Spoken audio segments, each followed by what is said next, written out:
Des félicitations, celles du président de la République pour le peuple mauritanien à l'occasion du Nouvel An de l'Hégire 1445. Une clôture, celle des travaux de la rencontre organisée à Nouakchott dans le cadre du dialogue 5+5. C'était aujourd'hui au centre d'assurance qualité dans l'enseignement supérieur. Des formations dont celle l'une à Rosso organisée par le ministère de la Justice à l'intention des Mouslihin, autrement dit conciliateurs.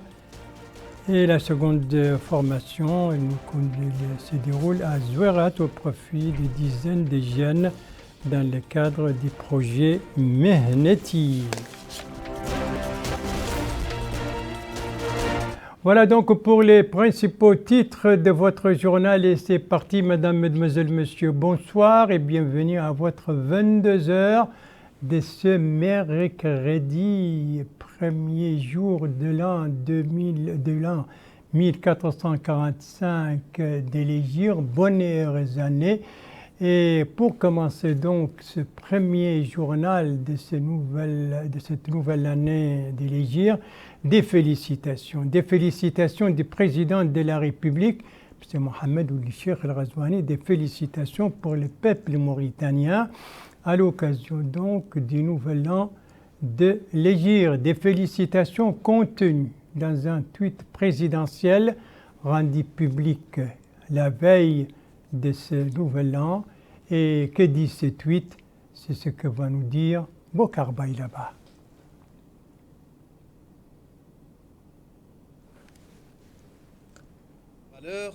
Dont nous nous inspirons et tirons les leçons de la persévérance, de la patience, du sacrifice pour édifier un État où prévaut la justice et qui jouit de la sécurité et la prospérité.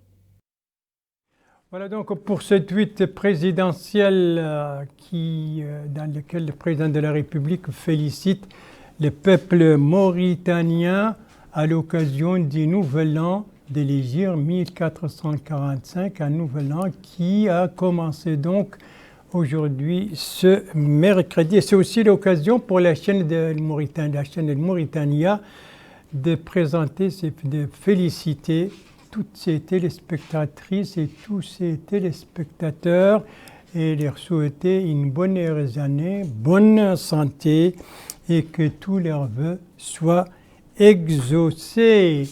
Eh bien, le Nouvel An aujourd'hui a été marqué ici à Nouakchott par la clôture d'une rencontre dans le cadre du dialogue 5+5, ce dialogue co-présidé donc par la Mauritanie et le Portugal. Cette rencontre, elle était organisée par le ministère de l'Enseignement supérieur et de la Recherche scientifique et au centre, c'était l'assurance qualité. Clôture de cette rencontre, c'était aujourd'hui. Compte rendu, Mohamed Khattat. Les rideaux sont tombés après 2 jours de débat sur l'atelier de renforcement de la coopération en matière d'assurance qualité de l'enseignement supérieur dans les pays du groupe du dialogue 5+5. L'occasion pour le secrétaire général du ministère de l'Enseignement supérieur et de la Recherche scientifique, M. Mokhtar Ould Hend, d'affirmer que le département appliquera les recommandations issues des travaux de cette rencontre scientifique avant de remercier le Portugal qui co-préside avec la Mauritanie le groupe Dialogue 5+5 pour les efforts déployés ainsi que l'intérêt accordé par les partenaires, notamment au sein de l'Union européenne, du Maghreb arabe et de l'Union pour la Méditerranée. Pour sa part, le président portugais du groupe, M. Gustavo Alvarosa, a apprécié le rôle joué par la Mauritanie en faveur de l'amélioration de la qualité de l'enseignement supérieur et de la recherche scientifique à travers une coordination continue avec les États membres, soulignant que cet atelier constitue une référence au sein du groupe pour uniformiser les normes requises pour évaluer la qualité de l'enseignement supérieur dans les pays du dialogue 5+5. De son côté, le directeur général de l'autorité mauritanienne d'assurance qualité de l'enseignement supérieur, M. Mohamed Amin Ould Halas, a indiqué que cet atelier est une contribution de la Mauritanie au renforcement de la coopération en matière d'assurance qualité de l'enseignement supérieur dans les pays du dialogue 5+5. Comme quoi, la Mauritanie œuvre à consolider la coopération permanente entre les agences de qualité de l'enseignement supérieur dans les pays du dialogue 5+5 pour parvenir aux objectifs communs.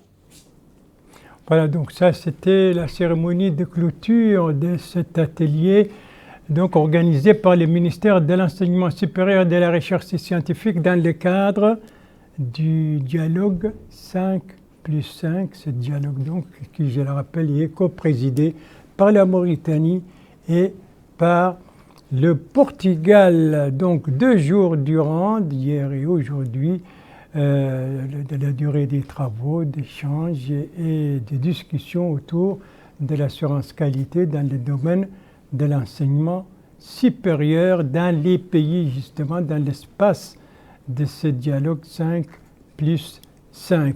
Aujourd'hui également est marqué au niveau du Gorgol par cette visite à Moungel dit Wali. Dans quel cadre se situe cette visite?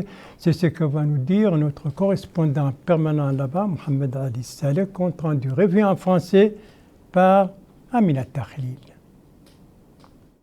C'est dans le cadre de la campagne de sensibilisation et de mobilisation mise en œuvre par les autorités publiques que le wali du Gorgol, M. Ahmed Naoul Sidouba, a tenu une réunion avec les autorités, élus locaux et notables de la Muqata'a de Moungel pour expliquer les objectifs visés par le lancement de cette campagne complémentaire de recensement des populations, une campagne qui a lieu dans les centres fixes et mobiles destinés à cet effet.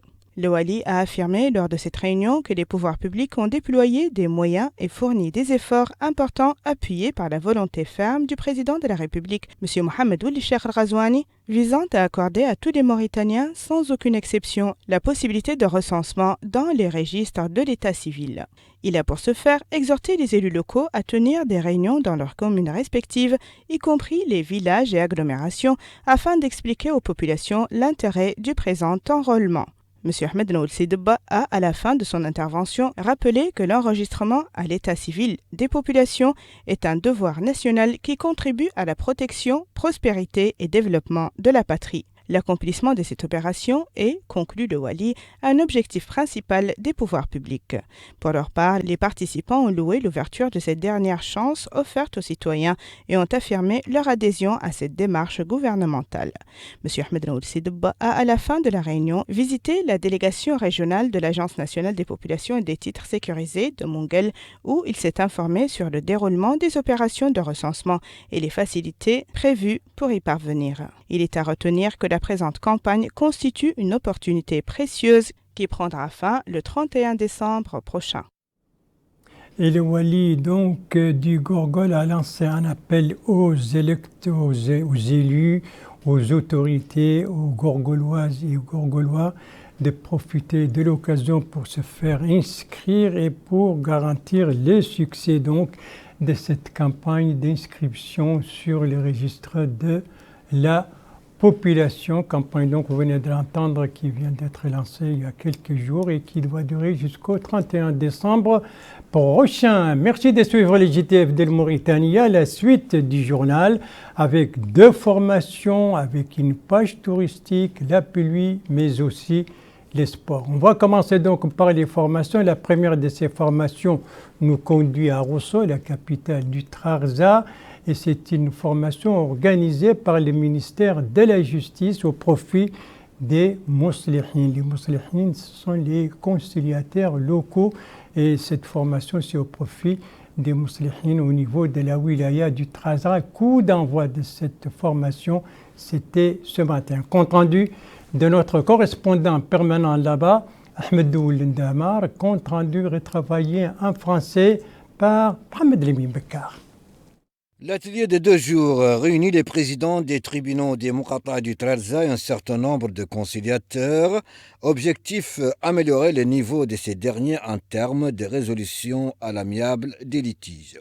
L'adjoint au wali du Trarza a précisé à cette occasion que la fonction du conciliateur est d'une grande importance dans le système judiciaire en raison de son action de rapprochement entre les citoyens qui permet de régler à l'amiable leurs différends.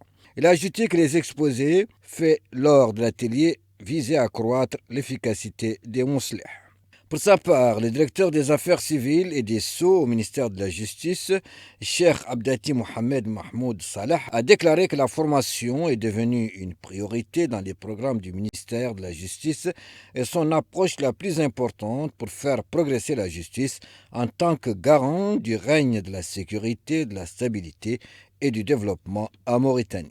Enfin, le coordinateur du programme de modernisation et d'accès à la justice, relevant du PNUD, Hamoud Oulsid Ahmed, a apprécié le niveau de partenariat constant qui lie le ministère de la Justice au programme et l'a remercié pour ses précieux efforts visant l'appui des capacités des Mouslih à résoudre les conflits et à assurer la cohésion sociale dans le cadre de la justice locale.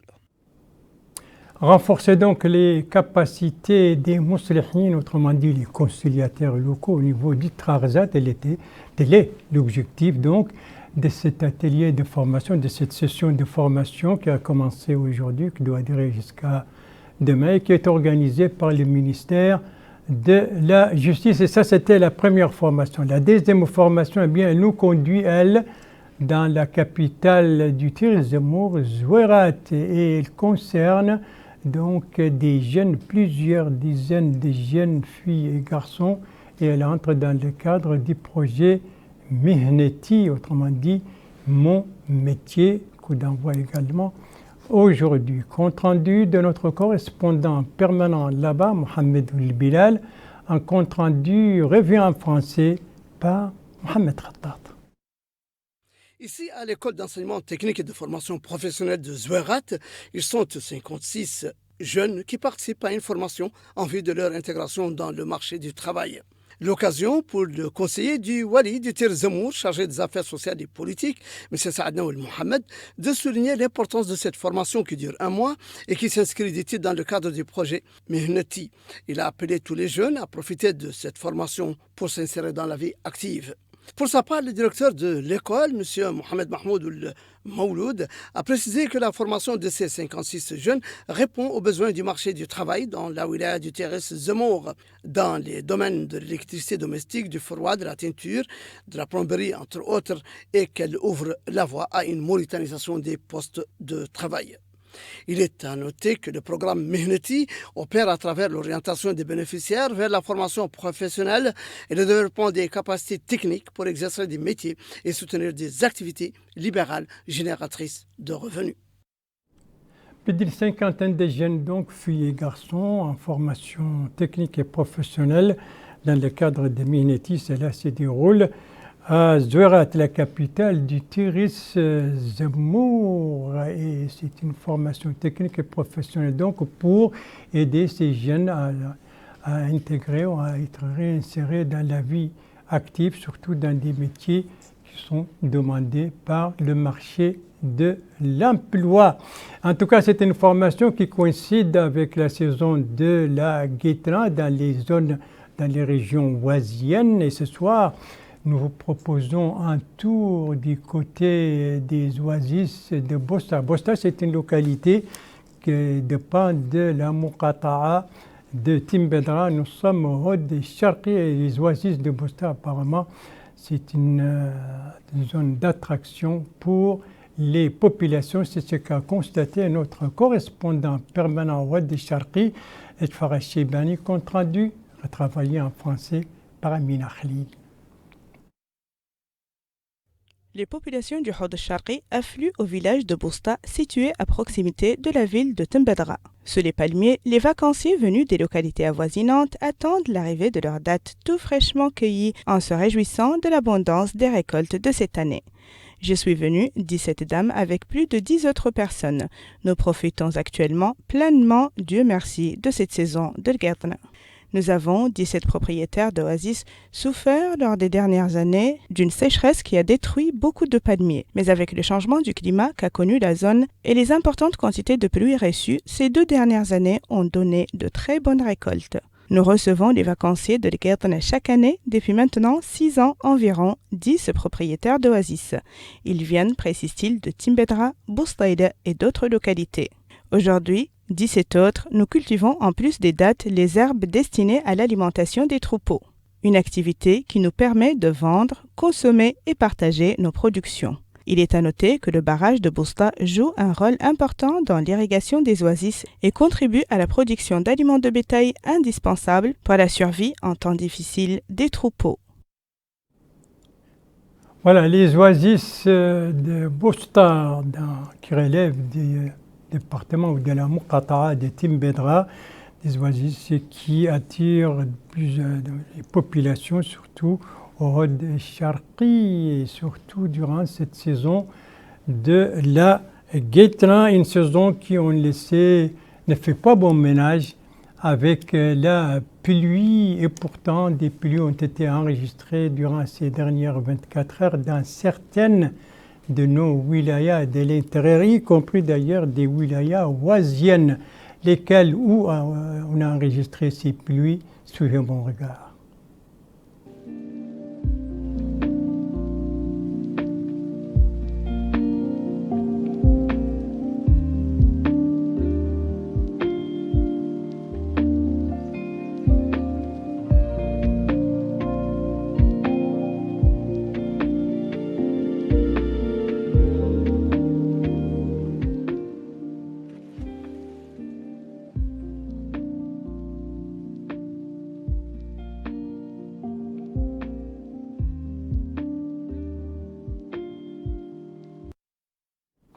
Voilà, les pluies enregistrées ces dernières 24 heures dans 4 de nos wilayas de l'intérieur, à savoir le Trarza, l'Adrar, le Tagan et l'Inchiri. Certaines de ces wilayas ne manqueront pas d'être traversées par la caravane cycliste lancée depuis aujourd'hui à partir de Nouakchott. Alors, combien de participants à ce tour cycliste à travers la Mauritanie? Bokar Baïlaba.